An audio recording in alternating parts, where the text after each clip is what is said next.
दोस्तों, स्वागत है आपका मेरे YouTube चैनल इंग्लिश बाबू पर। और आज मैं फिर हाजिर हूँ आपके साथ एक नई स्टोरी लेकर। और दोस्तों, आज जो स्टोरी मैं आपके लिए लेकर आया हूँ ये एक शॉर्ट मॉरल स्टोरी है। बहुत ही अच्छी कहानी है, आपको सुनकर बहुत अच्छा लगेगा। उसके अलावा इस स्टोरी में आपको कुछ नए इंग्लिश के वर्ड मीनिंग सीखने को मिलेंगे, उनकी करेक्ट प्रोनाउंसिएशन के बारे में पता चलेगा। और हमेशा की तरह इसका जो ग्रामर का पार्ट है उसे बिल्कुल डिटेल में कवर करेंगे, तो एक एक स्ट्रक्चर को आप बहुत आसानी से सीख पाएंगे। तो चलिए दोस्तों, आज की इस कहानी को हम शुरू करते हैं। और सबसे पहले कहानी का टाइटल देखते हैं। कहानी का टाइटल है आ जेंटल लेसन। क्या मतलब हुआ दोस्तों? जेंटल एक एडजेक्टिव है जिसका मतलब होता है सौम्य, कोमल या फिर विनम्र। और लेसन का मतलब सबक। तो इस लाइन का क्या अर्थ हुआ? आ जेंटल लेसन मतलब ये एक विनम्र सबक, या कह सकते हैं एक सौम्य सबक। तो दोस्तों, ये आज की स्टोरी का टाइटल है, शीर्षक है। और अब मैं इसे पढ़ना शुरू करता हूँ। आपसे रिक्वेस्ट है आप कहानी को बिल्कुल ध्यान से सुने।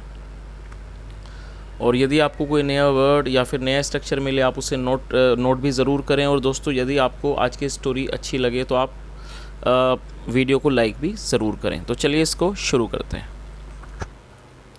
Once upon a time a student named Ravi lived in an ashram. क्या मतलब हुआ दोस्तों? ये जो हमारा वाक्य है ये पास्ट इंडेफिनिट का अफर्मेटिव वाक्य है।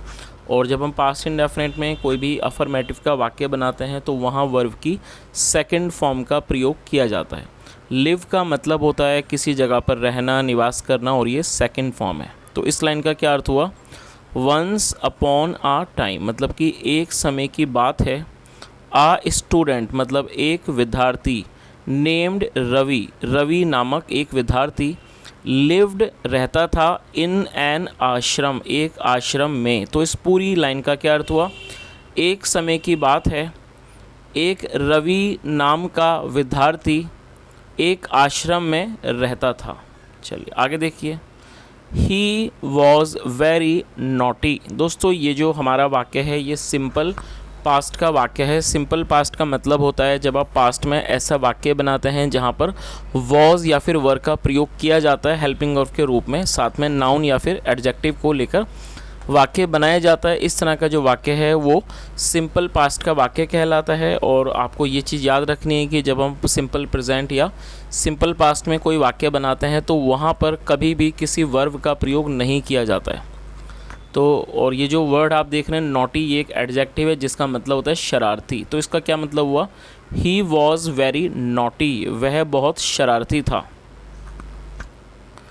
Every night he used to jump over the ashram's boundary wall and roam here and there। क्या मतलब हुआ?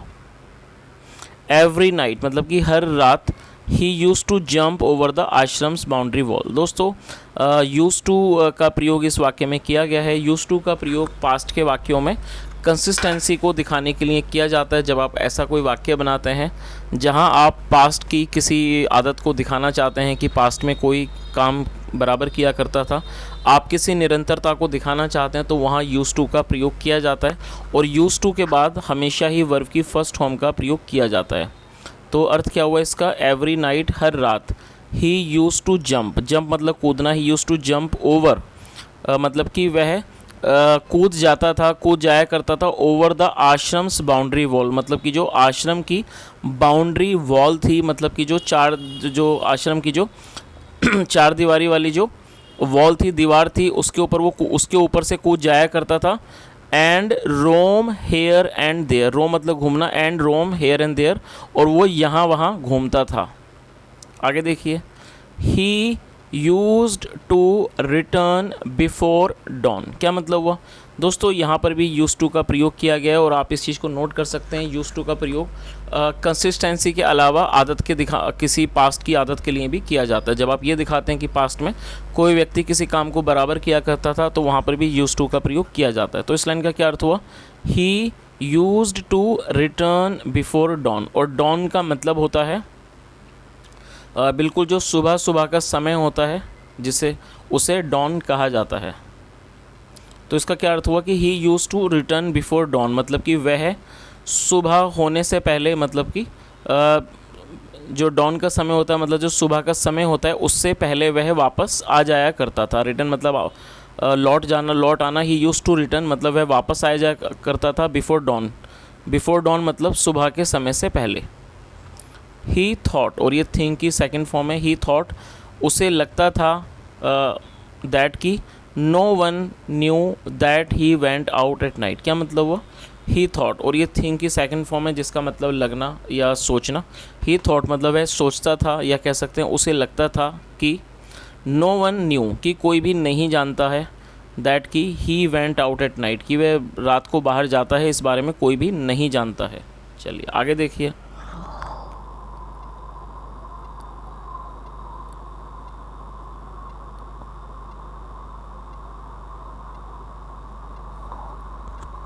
But his Guruji knew it. और दोस्तों ये जो वाक्य है ये पास्ट इंडेफिनिट का अफर्मेटिव वाक्य है, और पास्ट इंडेफिनिट में जब आप कोई भी अफर्मेटिव का वाक्य बनाते हैं तो वहाँ वर्ब की सेकंड फॉर्म का प्रयोग किया जाता है। KNOW, नो का मतलब होता है जानना, मालूम होना, और ये उसकी सेकंड फॉर्म है, और आप यहाँ पर वर्ब को भी नोट कर सकते हैं।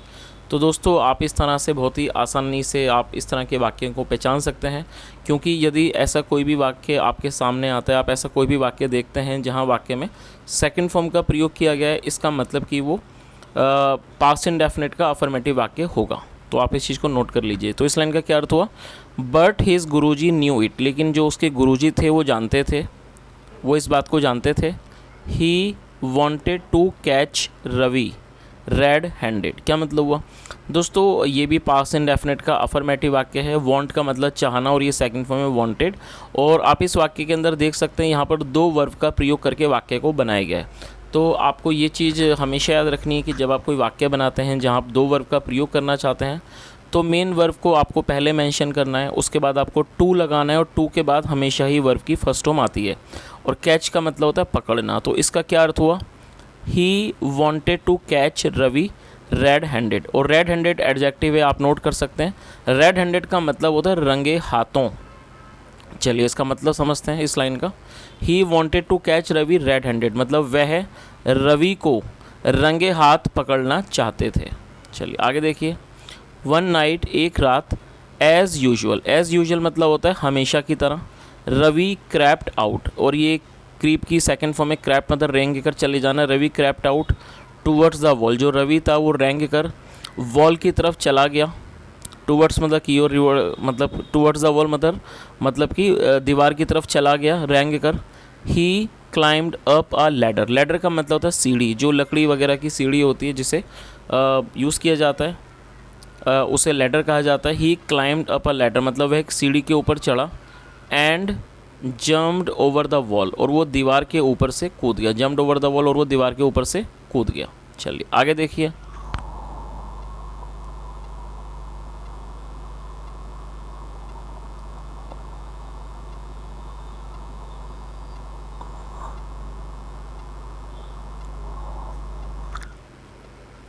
When he had gone, his Guruji got up and took away the ladder from the spot। क्या मतलब वो?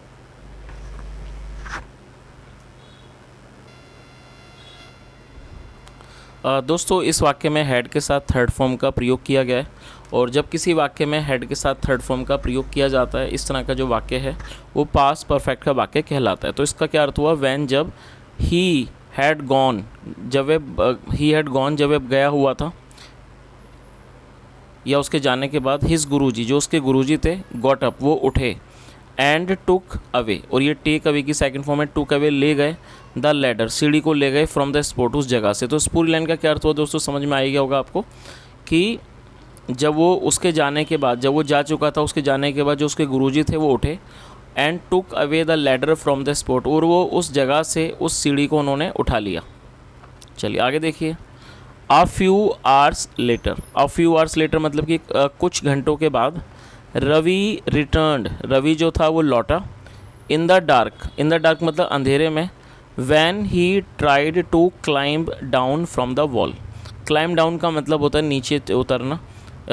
इन द डार्क मतलब कि अंधेरे में। वैन ही ट्राइड, जब उसने कोशिश की टू क्लाइम डाउन, नीचे उतरने की, फ्रॉम द वॉल, दीवार से, गुरुजी वॉज स्टैंडिंग, गुरुजी थे वो खड़े हुए थे, वेयर द लैडर वॉज, जहाँ सीढ़ी थी वहाँ गुरुजी खड़े हुए थे।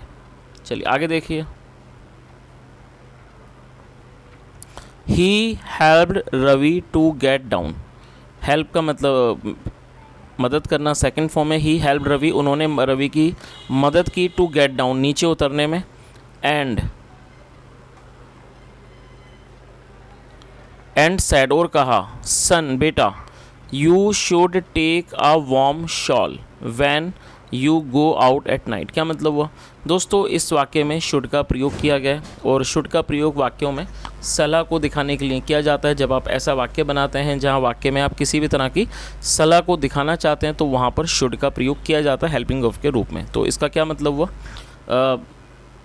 यहाँ से देख लेते हैं इसको। He help Ravi to get down and said, मतलब उन्होंने रवि की नीचे उतरने में मदद की और कहा, सन बेटा, you should take a warm shawl, आपको एक गर्म शॉल ले जानी चाहिए, when you go out at night, जब आप रात को बाहर जाते हो। When you go out at night मतलब जब आप रात को बाहर जाते हो तब आपको एक शॉल, एक गर्म शॉल ले जानी चाहिए। चलिए आगे देखिए।